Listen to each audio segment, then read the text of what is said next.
اور آج ہماری حالت یہ ہے کہ ہمارے پاسپورٹ پہ لکھا ہوا ہے کہ یہ پاسپورٹ اسرائیل کے علاوہ کسی بھی ملک میں سفر کرنے کے لیے استعمال کیا جا سکتا ہے، لیکن اقوام متحدہ کے پلیٹ فارم پر اسرائیل پاکستان کو ڈکٹیشن دیتا ہے کہ تمہارے ہاں یہ مسئلہ ہے تو تم یہ قانون پاس کرو۔ مثلا ٹرانسجنڈر ایکٹ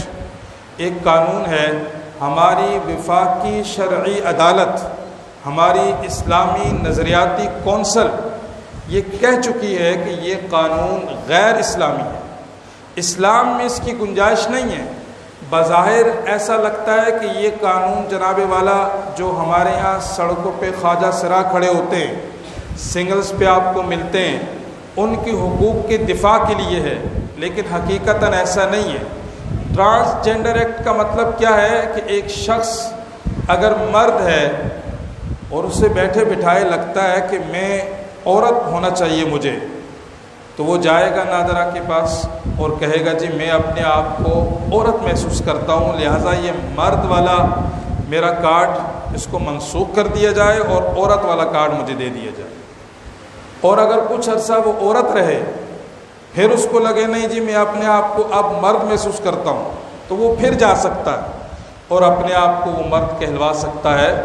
اب یہ ہم جنس پرستی کی جو عالمی تنظیمیں ہیں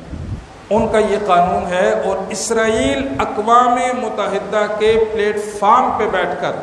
مطالبہ کر رہا ہے کہ پاکستان میں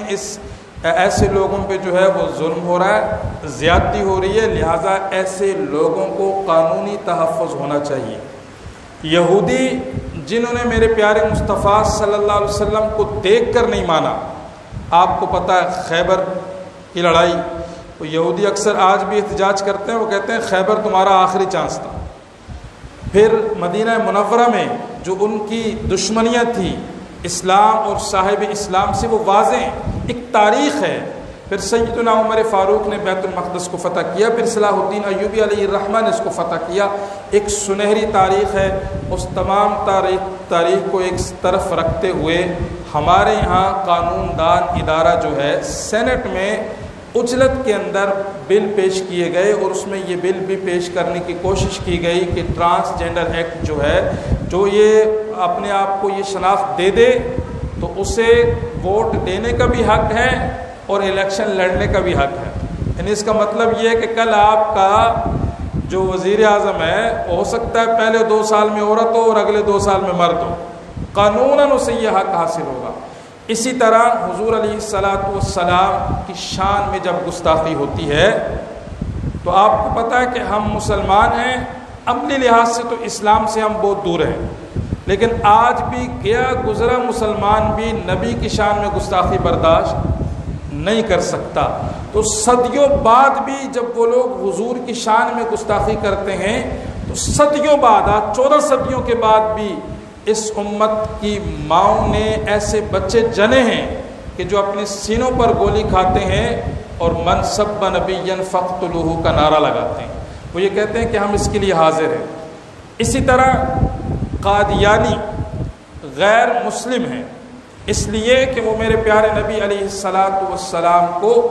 اللہ کا آخری نبی اور آخری رسول تسلیم نہیں کرتے، اور یہ بات قرآن و سنت کے مطابق تو ہے ہی ہے، لیکن آپ تاریخ اٹھا کر دیکھیں اسمبلیوں کی کہ اس ملک کی اسمبلیوں میں جو قوانین پاس ہوئے ان میں جو اچھے قوانین ہیں جس میں عوام کا بھی فائدہ ہے، ملک کا بھی فائدہ ہے، ملت کا بھی فائدہ ہے، ملت اسلامیہ کا بھی فائدہ ہے، ان قوانین کے پاس کرانے میں علماء حق کا کردار رہا ہے۔ جب قادیانیوں کا مسئلہ 73-74 میں عروج پر تھا، اس وقت قائد ملت اسلامیہ علامہ شاہ احمد نورانی صدیقی علیہ الرحمہ جیسی عظیم شخصیت وہ اسمبلی کے اندر موجود تھی،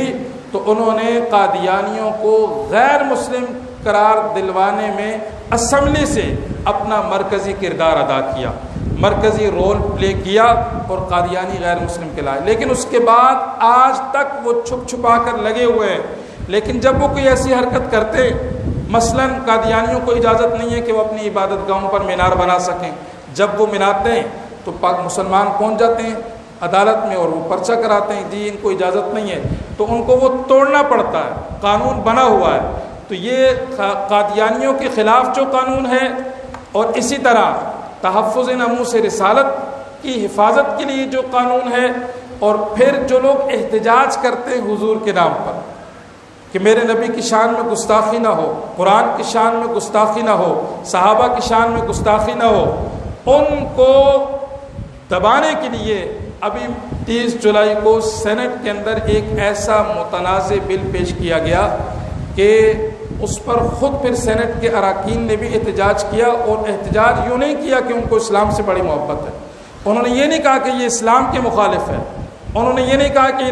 ناموس رسالت کے قانون پہ اس پہ زد پڑتی ہے، ختم نبوت کا قانون جو ہے غیر مؤثر ہو جائے گا، 295C غیر مؤثر ہو جائے گی۔ انہوں نے یہ کہا کہ یہ تو جمہوری روایات کے خلاف ہے، یہ تو ہمارے گلے میں پڑ جائے گا۔